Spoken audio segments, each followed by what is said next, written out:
राज्य में धान किणा को नहीं अचलावस्था जारी रही आंदोलन में मिलर्स सरकार मिलर्स आसोसिएशन बैठक विफल पर मंडी उठुनी धान शीत काकर बस्ता बस्ता धान धरी बसी रही चाषी मिलर्स धान किणवा बदल में राजधानी में निजर हक पर प्रतिवाद करुछंती दाबी पूरण नहीं सरकार लिखित प्रतिश्रुति न देवा जाए आंदोलन जारी रखा चेतावनी देछंती संरक्षण रक्षणाबेक्षण और परिवहन बाबद को 2023-24 और 24-25 वर्ष में मिलर्स मानक 350 कोटी टंका सरकार बकिया राशि रखिछंती आ खूब शीघ्र सरकार एही बाकी टंका पैठ करंतु बोली संघ दाबी करिछि एतिसह मिलिंग चार्ज वृद्धि करने संघ दाबी रखिछि सरकार को 14 मासर समय दिया जाइथिला हेले सरकार मासे समय मागिथिले किंतु मिलर्स माने समय को अपेक्षा करिवे नाही बोली बैठक रे संघ निष्पत्ति नेछि।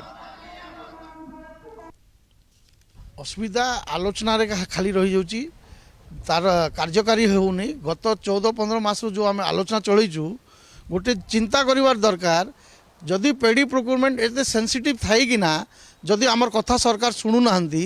पेडी प्रोक्योरमेंट सरी गला परे कि आमर कथा बुझिबो आमे जेते बेले जोटी डाकिचंती आमे आमे आलोचना करा हैची आमे आमर लेखा दिया हैची जदि सरकार भावुचंती जहाँ प्राप्य आमको दिया होची जदि सेटा अधिका अछि से निजे करि पकान तो जना पड़ी जो केते खर्च होची जदि से भावुचंती कम होची आमर माने कम खर्च हबो से निजे कले से जना पड़ी जिवो तो आमे सरकार को पुणी दाबी करछु या समाधान पई शीघ्र निष्पत्ति नियंतु आमे भी चाहूँ आमर इंडस्ट्री चालू और चाषी भी बंचिकिना रहंतु मिलर भी बंचिकिना रहंतु।